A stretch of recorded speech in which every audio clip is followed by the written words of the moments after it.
All right, welcome those of you that are live and those of you tuning into the replay on YouTube. We're going to dive into those questions you are probably asking, maybe out loud, maybe not out loud, maybe consciously, maybe subconsciously.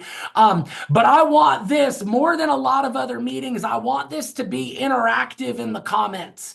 And what I mean by that is I want you to be really transparent with us when I come across a question that you have at some point asked yourself or asked your mentor. I'm pulling up my comments here. Pulling up the comments. I want to come across this, but we're going to dive headfirst into questions. Let's start with question one. Is this worth doing? Put a one in the comments if you have ever asked yourself this question. I'm going to dig into this question a little bit because this is a recurring and often asked question. You're not just going to ask this question once. This isn't something like the first time you ask, is this worth doing? That's when you're vetting symmetry as an opportunity, right? That's the first time you're asking it. And you're getting your questions answered. You're teasing this out. Julie and I were just on an interview with Cayman. He's peppering us with questions, wanting to know things. He's teasing out. Look, he's a talented guy. He's good at whatever he's going to set his mind to. He's going to be good at. So what he's trying to do is ask himself and ask us out loud. Well, hey, since I'm going to win at whatever I go do, is this worth doing? That's the first time you start asking that question, is when you start vetting this. But I'm going to promise Cayman and everybody else in here, that ain't going to be the last time you ask this question. You're going to ask that question every single time you face an obstacle. Every time you call a lead that curses you out or hangs up on you. You're like, I spent money to get your phone number.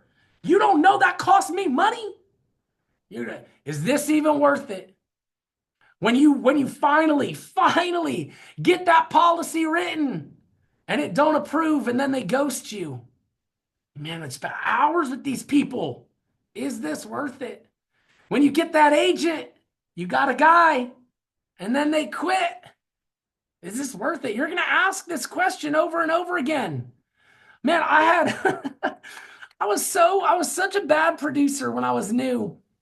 I had like a 10% show rate on set appointments. Like if I set 10 appointments, one would show and I probably wouldn't sell them anyway. So I started to get in my own head, like, is this even worth it? Like, hey, they're probably not going to show. If they show, I ain't going to be able to sell them. So like, is this worth it? Straight up got so bad. I had two appointments scheduled one evening and friends showed up, like surprised us, showed up at our door with wine. And I'm like, probably not going to answer the phone anyway. If I call them, I ghosted my own appointments. Like we talk about clients ghosting our appointments, I straight up agent ghosted them. I didn't believe it was worth it. I'm like, even if they do show, I'm not going to sell them anyway. You're going to ask, is this worth doing constantly? And here's the thing is it can only be answered by you. I can't answer for you if this is worth it for you. That answer is going to come when you compare the size of your goal and the size of the sacrifice required to get over that obstacle. You're going to ask that question, is this worth doing? You're going to ask that every obstacle you face. And you can only you can answer that. And you're going to answer it when you look at the size of your goal and the level of investment and sacrifice it's going to take to get over that obstacle. That's going to be up to you. I can share every story of success here. I can tell you that I was broke, insecure, and scared. I came here with 6 months of money in my savings account, a family of 5 to feed, a stay-at-home wife, and no backup plan. And that 2024, my third full year here, I made $500,000. I can tell you that story. I can tell you that story all day long. Still yours to weigh if this is worth it to you. I can't tell you what you're going to have to sacrifice. I can't tell you the price you're going to have to pay to win. I can tell you the price I paid. I don't know that you want to pay that price. I'll be honest with you. You want to have that conversation any day about the sacrifice I had to make to get where I got? I'll have that conversation with you any day. A lot of people want what I have. They ain't willing to do what I did. I'll have that conversation any day.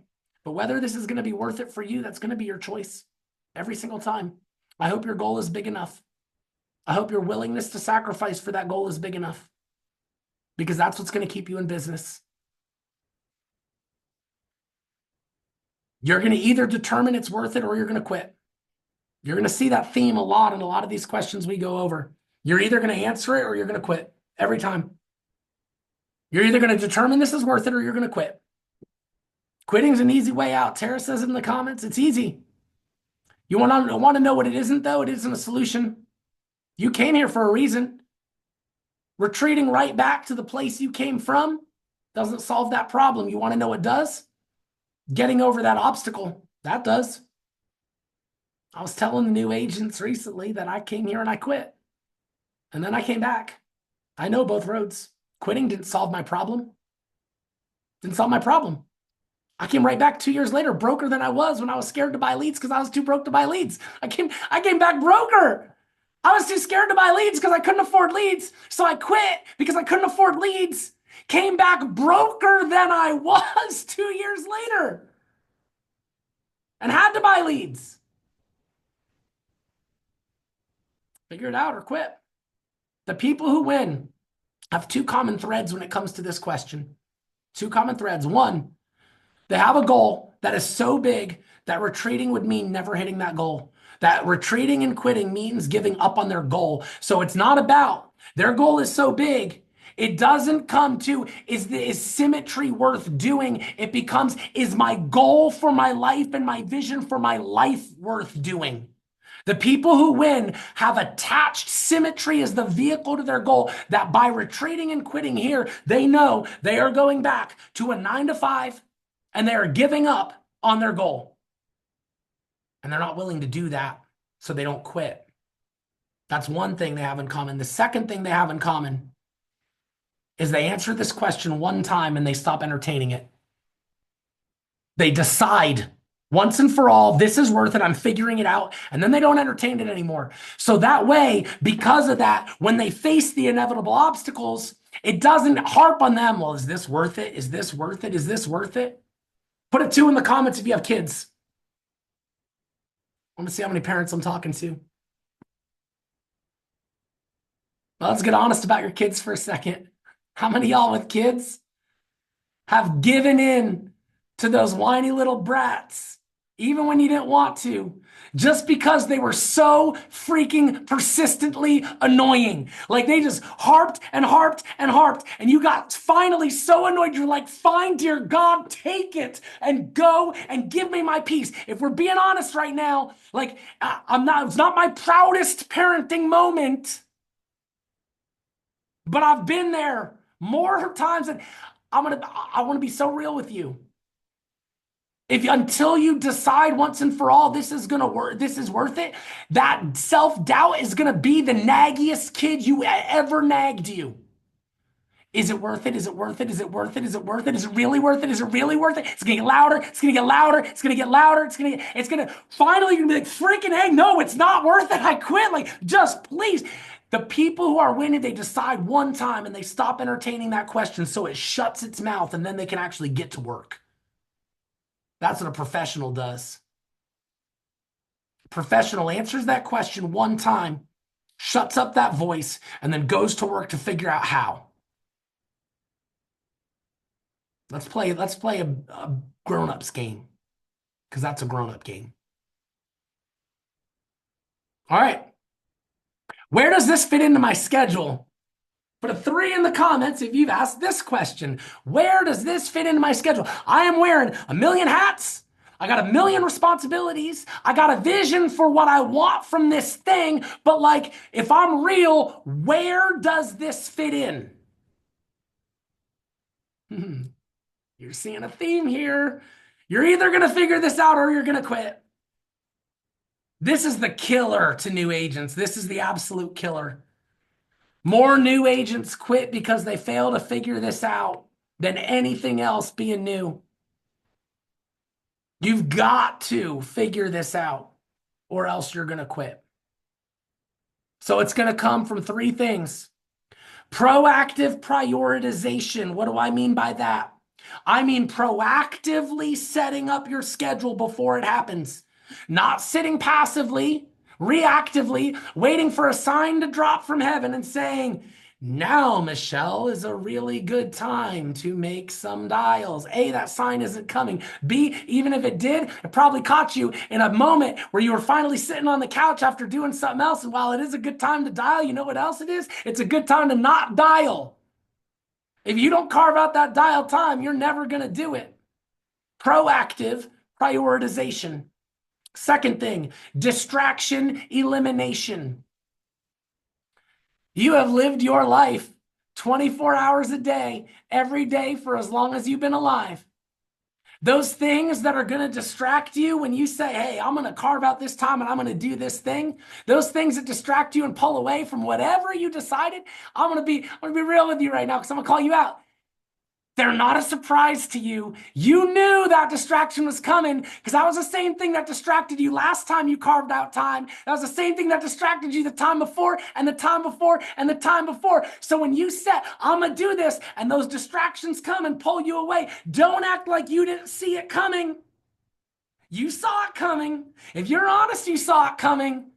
And you didn't do anything to prevent it from coming. You saw it. You knew.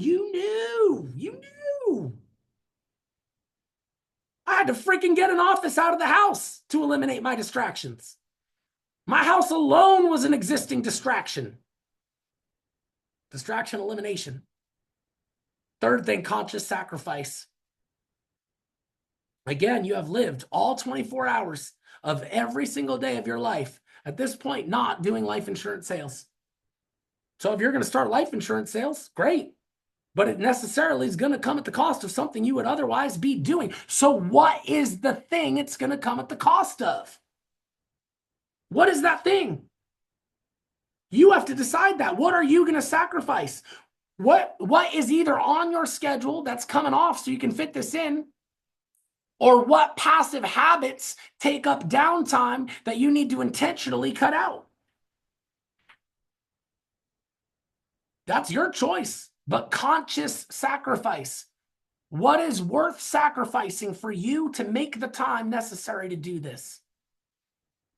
You're going to figure this out. All of you guys that did I ask you to do threes? What number did I ask you to put in? Yeah. All of you with threes that are like this, I've asked this question, proactive prioritization, distraction elimination, and conscious sacrifice. If you nail those things, you nail your schedule. That's it. You're having trouble because you have not proactively prioritized and or distraction eliminated and or consciously sacrificed. All right. Number 4, put in the comments, how fast can I make money? Who's asked that question? How fast can I make money? I love this question. Want to know why I love this question? Gosh, we all know most people quit. And I was talking to the new agents about how most people quit. I'm haunted by people quitting. I want people to come here and win. You want to know the easiest way and the fastest way and the best way to get somebody to get buy-in here and stay? Get a deposit in their bank account. The faster new agents get paid, the faster they prove the system, the faster they plant their flag and stay here. So when someone asks me, how fast can I make money? That's a very real question I want to help them answer, because I know if I can get money in their pocket, that's an agent that ain't going to go anywhere. That's someone that's not going to quit. So let's talk about how fast can you make money? Not as fast as you want to. It's going to be honest. It's the actual answer. That's not even like, I'm not kidding. Some of y'all laughing. It wasn't a joke. It wasn't a joke. That's the real answer. Not as fast as you want to. Contracting alone takes time. Got a guy in contracting right now. He's like, I got policies to write. Like, when can we go? I'm like, you don't even have contracts. I don't know what to tell you. Like is nothing in the life insurance world happens at your pace. It just doesn't. They close on weekends. They close on holidays. They run business hours. They take their sweet time. Like, nothing's going to happen as fast as you want it to. I'm just going to promise that. But We can get money in your pocket pretty fast. The fastest way to do it, straight up honestly, is to leverage your sphere of influence. The process of converting leads to business is a learning curve. I was 4 months in before I broke even on my lead cost. I was 12 months in before I could reverse engineer my ratios to write my own paycheck. So the fastest way is your sphere of influence, the people that already know you, like you, trust you. If you can leverage that, and I did, I was profitable from day one. Day one, I was profitable because I knew the learning curve was going to be real because I'd been here before and then I quit. So I knew what I was coming back to. So I knew the learning curve was going to be real. And I needed to make money. So I went to warm network, friends, family, and I had this simple belief that if they happen to be in the market for life insurance, there's a lot of noise out there and they would rather work with someone they trusted. And they just don't know I do life insurance. So really, I owe it to them to introduce myself to them as a life insurance broker so that if they happen to be in the market for life insurance, they can get it through someone they know, like, and trust. So I called everybody, texted everybody, left a voice message on everybody's phone I ever met my whole life just to reintroduce myself as a life insurance broker because everyone knew me in a different context. So sphere of influence is one way to make money as fast as you can. Line up appointments with your neighbors, your friends, family, anybody, referrals, and then MAC through the learning curve. You're going to hear the word MAC a lot, MACC, massive action, constant correction. Take that learning curve like a bull with horns and drive it into the freaking ground. Do not pussyfoot around this. Do not tiptoe around this. Do not be gentle and coy and shy with the learning curve. Do not think about calling leads for 3 weeks in a row before you call leads. Get through 1,000 dials as fast as possible. Run up 20 appointments as fast as possible. Dive in. You are not going to have fun in the learning curve. So why not get through it fast? I want you to have fun. I love this. I love this. My daughter was asking some of our friends what is their least favorite part of their job. And she asked me, and my wife kind of chimed in. She's like, well, when he was in the field, he really didn't like dialing leads and producing. And then I stopped to think about my job right now, and I was like, man, I got to tell you, I love what I do so much. I don't think there's anything I don't like.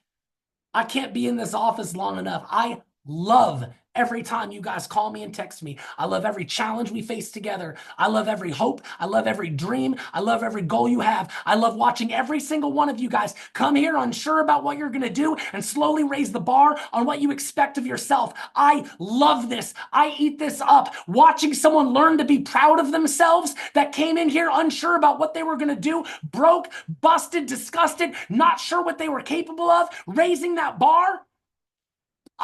I will never get tired of that, ever. I love my job, and I want you to love it too. And you ain't going to love the learning curve. So get through it really fast, guys. Like, I promise you, get through it. Pick up that phone and dial. Stop overthinking every freaking call. Get through it as fast as you can. Some people been here 9 months, have not made 1,000 dials. Oh, well, I don't know what they're still doing here. Maybe I was telling the new agent, I don't know, maybe they like my energy. That's cool. But go have fun, go make money, go protect people, go on vacation somewhere that you can afford because you're making money. I don't know. Get through the learning curve. The slowest way to make money is to be a secret agent and not tell anyone what you're doing and then tiptoe through the learning curve. I talked about that. I feel like I hit that part hard. It's the slowest way to make money. It's the opposite of making money fast. Don't tell anybody what you're doing and then tiptoe really slowly through the learning curve. You know what? Let's do this. You want to make money really slow, spend $50 on leads one time, and then don't do anything until you sell one of those. That'll guarantee slow money. Focus on instant issue business, guys. Americo as a company, legal in general, because those are going to, by and large, those are going to issue immediately and pay you the next day. You want money in your pocket, it's not enough to just write an application. If you write one that doesn't approve, or if it takes forever for the underwriting process, then you're not getting money in your pocket. You want to make money fast, write business that approves and issues fast. All right. How about this one? I'm preaching to the choir here because y'all are here. Put a 4 in the comments if you've ever asked, do I really have to listen to the training calls? Some of y'all are like, no, I never asked that. I love the training calls. What I don't love is actually working. So I tune into all the training calls as an excuse to feel like I'm working, but I'm not actually moving my business forward at all. I just tune into training calls and pretend it's like I'm working. No one has this question. Oh, Ashley, you're honest. Muhammad's honest. All right, cool. For those of you that are honest and asked this question, here's the answer. If you don't, you'll quit. If you don't tune in, you're going to quit. You will. This is a theme. Our culture is the reason people win. We talk about our system. It's not our system, it's our culture. Our system's a byproduct of our culture. But our culture is the reason people win. And those calls are the crux of our culture. That's where we connect as people. That's where we connect in heart. That's where we connect in mission. That's where we connect in purpose. It's out of that heart, that mission, that purpose, those people. It's out of that we form a system, that we are inspired to go work. So we don't go work by ourselves and check boxes like I'm doing my job. We come from a place of inspired culture that makes us want to go work. Stay close to the fire. Stay close to the culture. Be a participant in creating the culture, not just a consumer of it. How much do I actually have to spend on leads? Here we go. Put a 5 in the comments if you've asked this question. How much do I actually have to spend on leads? Let's see if any of my new agents were paying attention. New agents, if you remember what I said about what to expect on spending on leads, unmute and tell us. $250 a week. $250 a week. $250 a week. I couldn't unmute my mic quick enough. For 6 weeks. For your first 6 weeks. weeks. Yep. I want you to expect to spend $250 a week on leads for your first 6 weeks, establish your ratios, and then we'll reevaluate. How much are people spending on leads? Some people ask me this question. How much do people spend on leads? Here's the real answer. Up to their belief and their ability to convert that as an investment. We have people on this call right now that are spending $1,500 plus per week on leads. You're like, what? They're only doing that because they know they're going to turn that into 10 grand each week. We got people ain't spending a dime on leads because they don't trust themselves to convert it to anything. It's going to vary widely. My hope is to build your belief in your ability to convert, that you'll go spend up to what you've got the time to convert to become an investment. Now, let's answer this, though. It's a math equation. It's not a secret. How much do I actually have to spend on leads is a math equation, not a secret. The average agent earns a 4x return on their lead spend. A good agent earns a 10x return on their lead spend. Just do the math. Right? So here's the math for you. $150 on leads. The average agent is going to earn what on that? Do that math for me.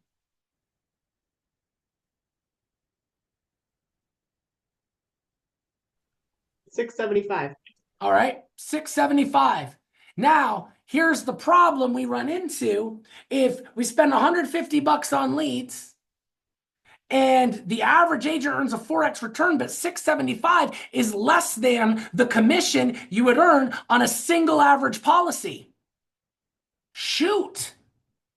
Well, you can't earn, that means that an average agent isn't even on average going to convert a single one of those leads on average. So I watch new agents come in, they spend $150 on leads and they're expecting to convert these, and they're letting this one lead purchase determine whether or not this system works. And I'm like, the math on that doesn't even math. Like, I can't even write a math equation where that works out. It doesn't work. The average agent is going to earn a 4x return. So if you spend $500 on leads, an average agent is going to get $2,000. $2,500, they'll reimburse that lead spend, get $2,000. That's average. Guess what? You're new. You're new. You ain't average. You're not average. So you might get a 0x return on lead spend. A good agent's earning a 10x return. You got to embrace this learning curve, get through it as fast as you can, but do the math. Do the math and expect, as you get good at this, to earn a 4x return on lead spend. Understand how much you have to spend on leads, that if you don't have people to call, you're going to quit. Spending money and getting new people to call is not going to guarantee sales for you, but not doing it is going to guarantee no sales for you. So you tell me how much you need to actually spend on leads. I don't have your network. I don't have your courage. I don't have your skill set. I don't have you are running your show. This is a question for you to answer. If you don't know your ratios, as in dials to answers, answers to appointments set to appointments run to app submitted to policies issued. If you don't know those ratios, then lead spend is the cost of education. You are in an industry where you have the potential to make doctor money. And it ain't going to cost you 7 years and hundreds of thousands of dollars to get there. But there's going to be a cost to education. There's no way around that. Get through your ratios. That lead spend at first is going to be your cost of education. And then we'll tighten those ratios and reevaluate lead spend.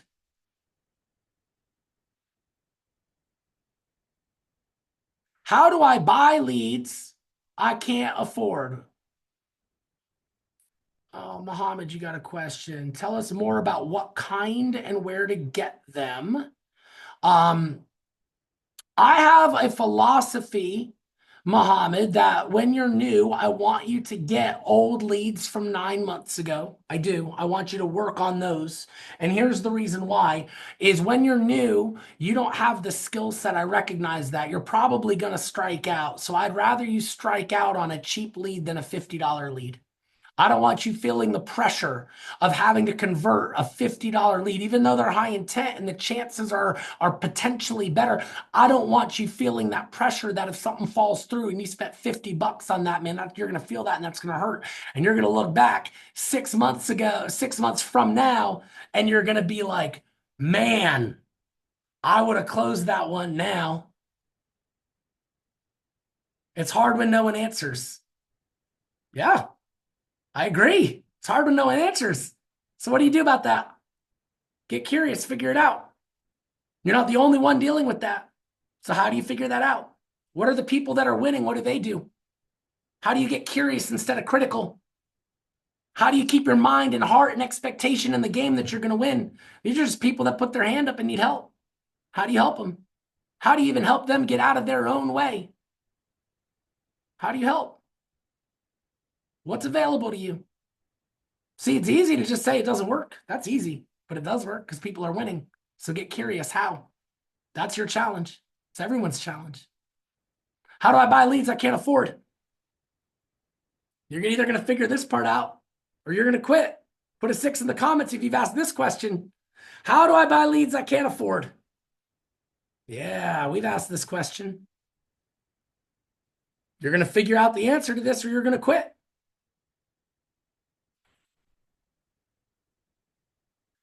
And this will either be your excuse for quitting or your reason for succeeding. Isn't that funny? There's 2 types of people. There's people that look at excuses and people that look at reasons. And so often those people are pointing to the exact same thing.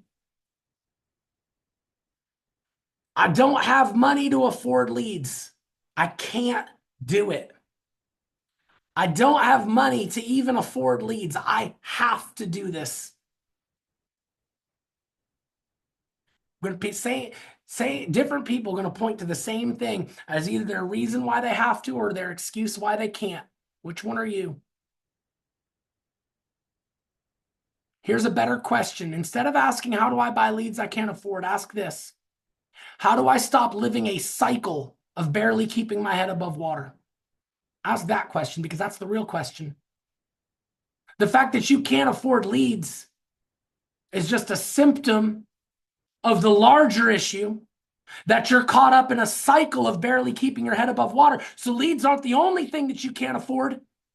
And so if you're like, man, I can't buy leads, so I can't work this business, so I need to quit. Cool. Guess what? You're still in the same cycle. You haven't changed anything. So you have a bigger question to ask than just how do I get leads? How do I get off this hamster wheel? How do I get off this cycle? How do I stop living the same freaking way over and over and year after year, saying no to the same things, watching my debt get a little bigger how do you get off of that? That's the question you should be asking. And you know what? Often by asking that question, that's the reason you came here. This was your answer to get off that hamster wheel. So you better figure it out. I don't care if you have a yard sale. I don't care if you door knock to sell policies and reinvest the commission you made. You're going to have to figure that out. That's going to be your demon to slay. That is going to be the skeleton in your closet. And ain't going to clean up until you open that closet and let him out for some sunshine. Man, I don't sugarcoat things, guys. I really don't. I hope you appreciate my level of just real, raw honesty in this, because I don't sugarcoat things. I'm not the guy you call for a hug. I'm not the guy you call when you want someone to understand and appreciate the fact that you're settling for mediocrity. I'm not that guy. I won't do it. I'm going to call you to a higher standard. I'm going to show you your potential on a framed picture in the wall. And every day I'm going to say, that's what you're capable of if you can figure out how to get out of your own way. Leads aren't answering? Cool. What can you do? Figure it out. They're not showing up? Cool. What can you do? Figure it out. Every single obstacle, what can you do? Because your potential is hanging on that wall. And I'm going to point to it. I am not going to coddle your mediocrity. You were made for more. You were called for more, and you're capable of more. Your family is asking more from you. Your goals are asking more from you. We have so many people in this world are going to coddle your mediocrity and tell you you're fine just the way you are. I'm going to love you just the way you are. I'm going to accept you just the way you are. But I'm going to always point you to more. Always. Because, dear God, in this culture, someone has to. Someone has got to remind you that you have more in you than you've been showing up with. How do I buy leads I can't afford? You need to radically change your relationship with money. Radically. If you've been living that cycle, this isn't about just lead spend and lead money. This isn't just about converting leads and getting good at a new job. You need to radically change your relationship with money. What are you reading? What are you reading? What are you doing to radically change that relationship? What are you doing to see money in a different light, to learn about money? Emily, what's a good money mind-shifting book? Gosh, the first one I ever read was You Are a Badass at Making Money from Jensen Sherwin, or You Are a Badass Thing. Yeah, Julie put it right in the comments. I'm a badass at making money. Yeah, that was the first one I ever read. It's good. Rich Dad, Poor Dad's another great one. Classically good one. Leverage other lead sources. Your warm market, your sphere of influence, cold hustle. You can't afford leads? Go find something else, man. You're a business owner. It is your job to figure out how to get in front of people that need what you have. Winning in business is not about being good at the job. Winning in business is being good at getting in front of the people that need what your business does. Those are the people that win in business. The people you see on leaderboards are not the ones that are the best at writing policies. The ones that are winning in business, even here at Symmetry, are the ones that are best at getting in front of people that need what we have. They're the ones that figured out how to get people to answer the phones. They're the ones that figured out how to get in front of people. They're the ones that figured out how to get them to show up. How do I become profitable? Put a 6 in the comments. Maybe ask 6, but we'll stay with 6. Put a 6 in the comments if you ask this question. Not just how do I sell policies, how do I get profitable? Well, I got to speed up, man. I'm going on too many rabbit trails. I got to speed this up. How do I become profitable? You're going to figure this out or you're going to quit, and I wouldn't blame you. You sit in a non-profitable place for long enough, that's going to wear on you, man. How do you get profitable? MAC, massive action, constant correction until you know your ratios. Step one, you got to get through that as fast as you can. You got to get those ratios down. You got to give yourself enough opportunities. So many people are not profitable because they're not buying enough leads to give themselves enough opportunities to win. Again, it's one of those, you're going to earn a 4x return, but if you're buying less than 4x is even the sale of a single policy on average, you're not even in a position to sell one policy in a week. You got to give yourself enough opportunities to win. You got to slow down your field underwriting. You got to get good at asking clarifying questions around their health issues so you don't run into surprises that are going to get them declined. Clear is kind. Hey, Jeff, we're going to go ahead and put this application in here, man. Now, based on everything you've told me, I think you're going to approve for this. I'm going to think you're going to approve for this. But they're going to look at everything in your medical history online. Is there a prescription, a procedure, a diagnosis? Is there anything in your medical history that maybe we didn't talk over that they're gonna find out that might change your eligibility on this? Can you think of anything that might pop up that we haven't talked about? Slow that process down to get the right information to pair them with a policy that they're likely to qualify for. I'm getting a question, can you write off your lead spend? Absolutely. My accountant calls it, puts it in the same category as advertising marketing cost. I'm literally paying for the end result of advertising or marketing. Focus on instant issue business, guys. Nothing is going to derail your profitability like stuff getting declined or sitting on underwriting for too long. Focus on instant issue business. The stuff that approves immediately and pays you the next day. All right, now we're beyond profitable. Let's get good at this. Put a 7 if you've ever asked the question, how do I get good at this? Right? You don't want to just figure out how to buy leads. You don't want to just figure out how to be profitable. You want to actually get good at this. All right, let's go get good at this. So if you're going to figure this part out or you're going to quit. Are you noticing that theme? There's a lot of questions to answer along the way where you're either going to figure it out or you're going to quit. Take every opportunity to surround yourself with people who are already good at it.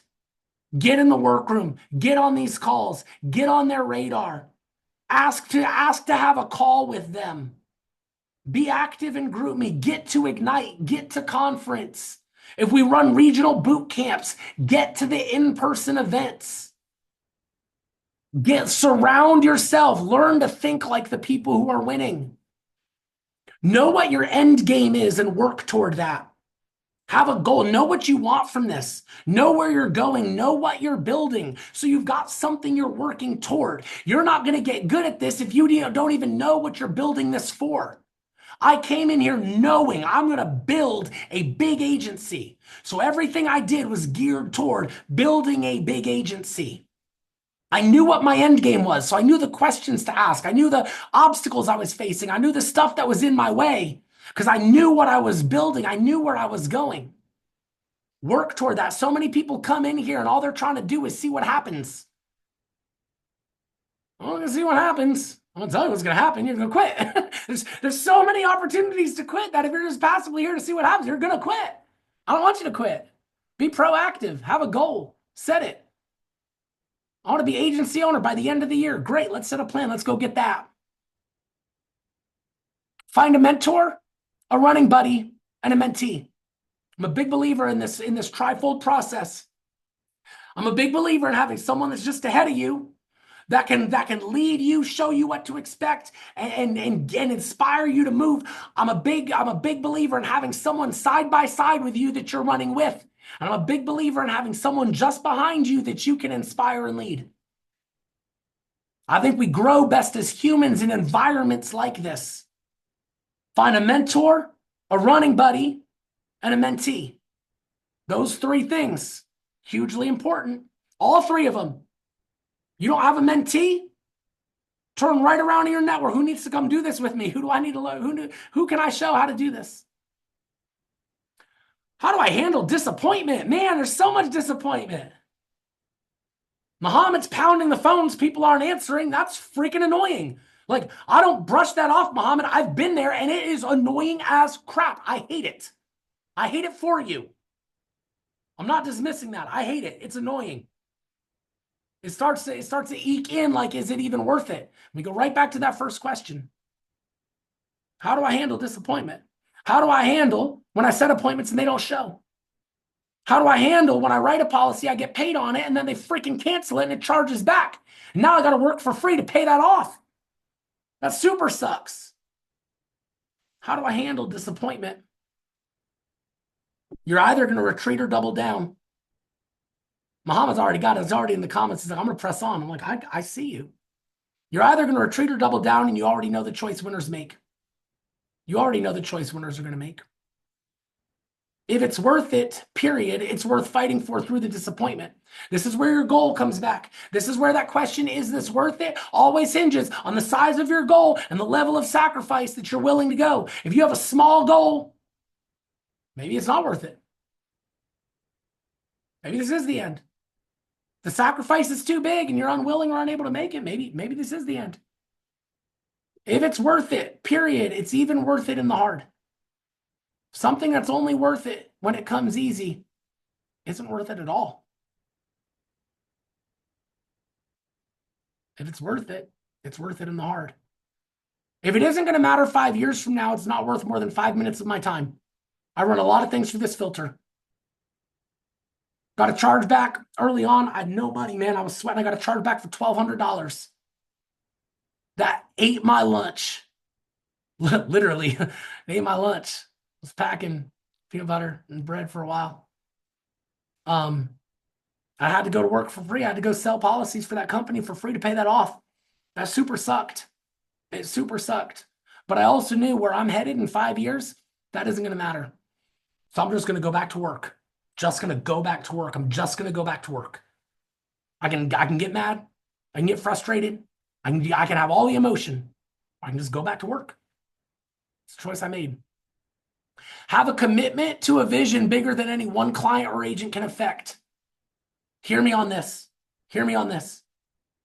I want you to grow a business so big that no one client can affect what you're doing. That one person yelling at you doesn't affect your dial session. That one person canceling that appointment doesn't affect it. That one person not closing doesn't affect it. That one chargeback doesn't affect it. That one agent quitting doesn't affect it. I want you to have a vision and a commitment to a vision that's bigger than any one person can affect. You never want your results or your mental health or your emotional stability relying on the actions and decisions of a single other person that you don't control. You need to control your wellness space. That is yours. Your emotional stability, that is yours. Do not give control of that to somebody else. Do not give someone else control of that. I intentionally built an agency so big, I don't want to see none of y'all quit. But if you do, guess what? I'm going to be okay. That was on purpose. And here's why it was important. Not only was it on purpose for my mental health, it was on purpose for yours. Because I never wanted you to feel the pressure of needing to work for my goals. I never wanted you feeling like I was putting the burden of my dreams and my goals on you, that you've got to show up because I have goals. You don't have to show up for my goals. I'm only here to inspire you to show up for yours. How do I build a team? Let's ask this one. I'm running out of time, guys. How do I build a team? Decide that you're not so important that proof of the system relies on your personal results. That's step one. So many people. Well, I'm going to come here and I'm going to see how it goes for me. And then if it goes well for me, then I'm like, oh, aren't you a special little flower? Thousands of people gone before you, proven the system, but you are the one that if you succeed or fail, this whole system, whether it works or not, has to do with what you do with it, really. You're the new variable here. Guess what? I know your mom told you were special, but this system is here and it already works. Those variables are proven. You want to know what the new variable is? It's you. You're the new variable. You don't get to introduce you as the new variable and be the judgment of the existing variables. You're not that special. Whether you win or lose, this is still awesome. What you do with this does not determine its value. So get over yourself, humble yourself, recognize that this works, invite people to come do this with you. Plug them into the system. Let the system speak for itself. You don't need to speak for it if you don't have results. I shared other people's stories. See what they're doing, see what they're doing, see what they're doing. Me? What have I done? I ain't done nothing yet. I haven't sold anything yet. I'm really excited about it. But I can see what's possible. Have an exciting vision of what this is going to do for your life and invite people to leverage this for their own vision. You came here because you saw an exciting thing that this was going to do for you. Leverage that, turn that around, invite other people. Have building goals, set goals. What can you do to have 2 new writers on your team by the end of March? Where are they coming from? Every single person here, every single one of you that wants to grow a team should be asking yourself right now, I don't care if you're an AO already, Amber, looking at you. Every single one of you, I should have 2 new writers minimum by the end of March. Where are they coming from? How am I getting them in? Every single one of you, 2 new writers. Javi, Yepes, Javier, calling you out. 2 new writers by the end of March. Where are they coming from? Who else am I calling out? Lauren Peach, 2 new writers, end of March. Where are they coming from? Melissa McPherson, 2 new writers, end of March. Where are they coming from? Billy Reiner, 2 new writers, end of March. Where are they coming from? Ernestine, I see you, Ernestine. 2 new writers, end of March. Where are they coming from? Greta, 2 new writers, end of March. Where are they coming from? Start thinking like that. Start thinking creatively, proactively. Start thinking like that. Set your goals. How do I build an agency? Lean on existing systems. You don't got to recreate it. You don't got to be an expert. We got this stuff all nailed down. Just plug people in. Don't make it harder than that. I got help websites. I got all the call schedules. I got it all there. All right. How do I lead an agency? I'm going fast now. I recognize I'm out of time. If you need to go, go. If you want to hang with me, hang. How do I lead an agency? Start by leading yourself. Be the agent you want to recruit. You want someone that's going to plug into our culture, show up to the calls, be in the workroom, plug into that system. Well, you better be that person.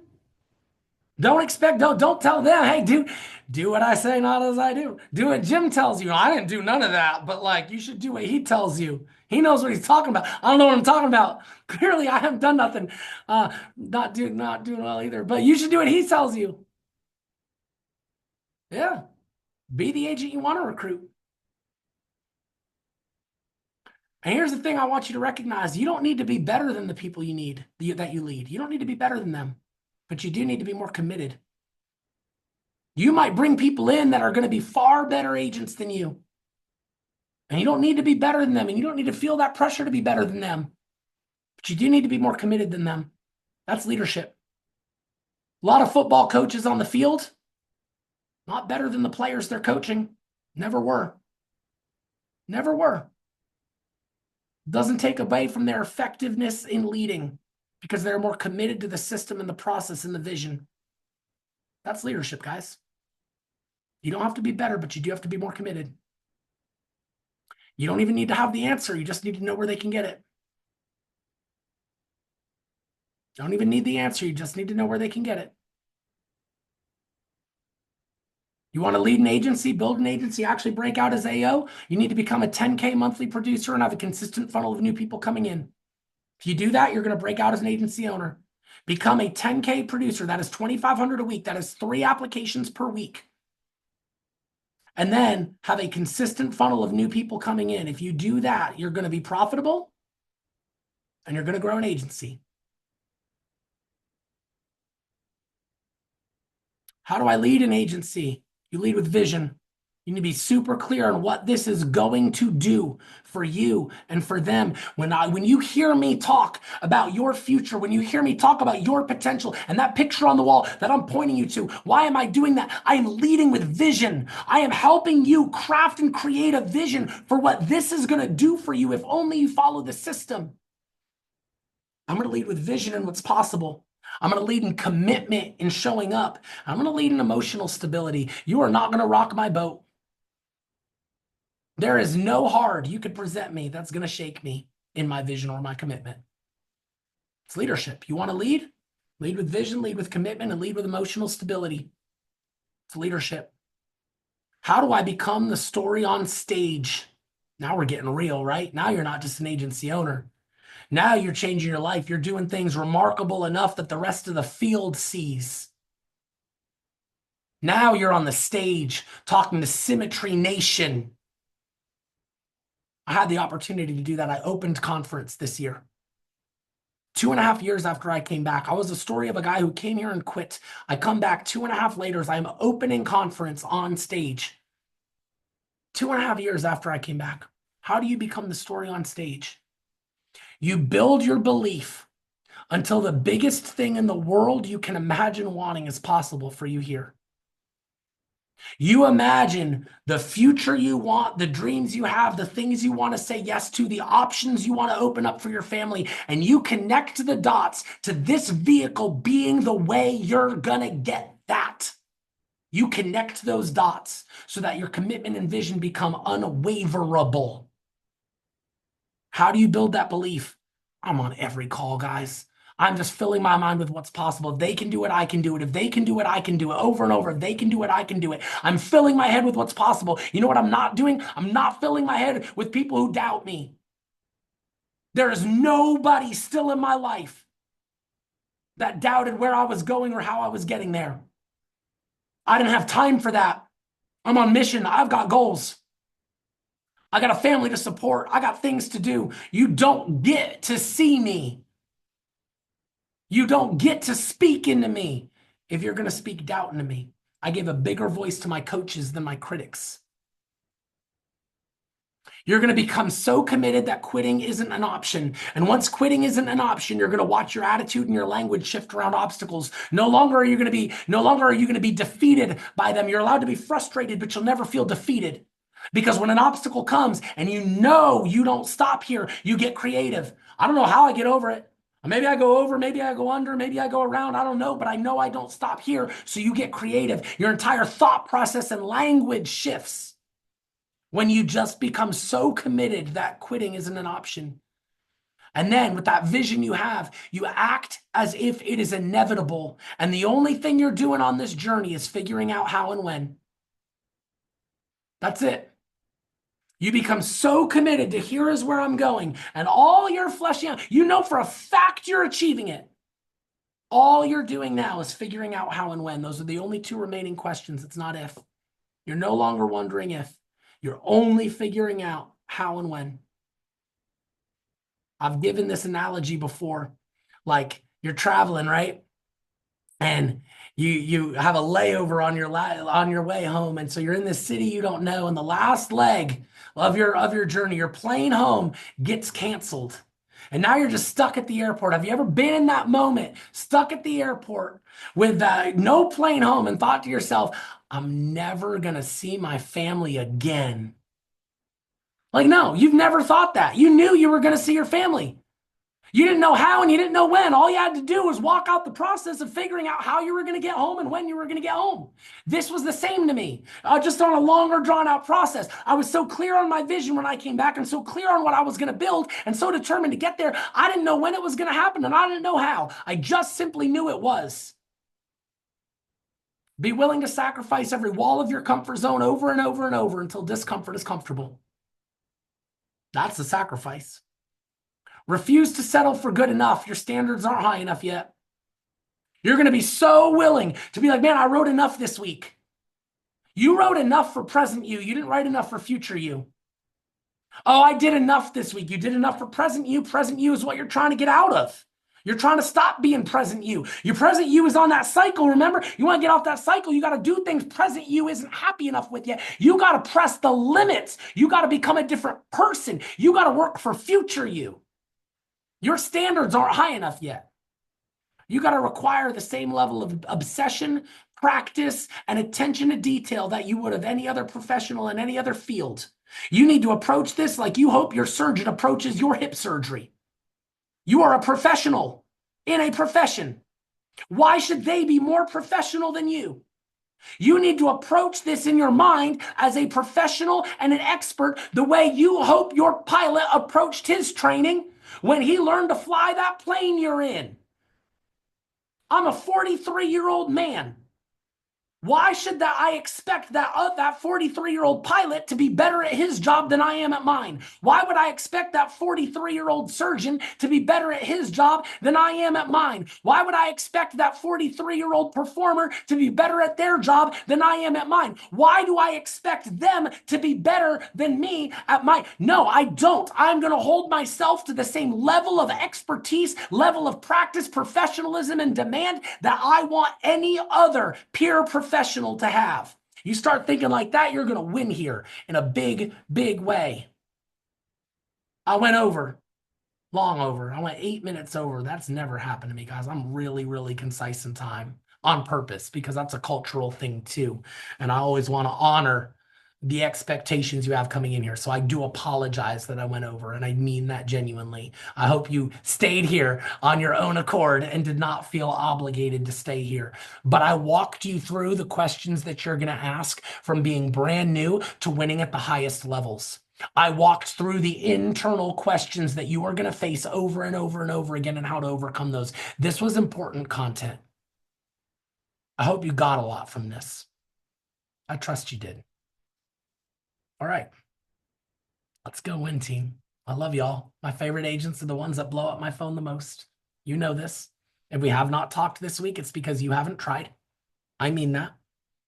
I mean that. Marcy took me up on that. She did. She was like, okay, you said so. Here I am in your phone. Thank you, Marcy. I meant it. I meant it. All right. Good night, guys.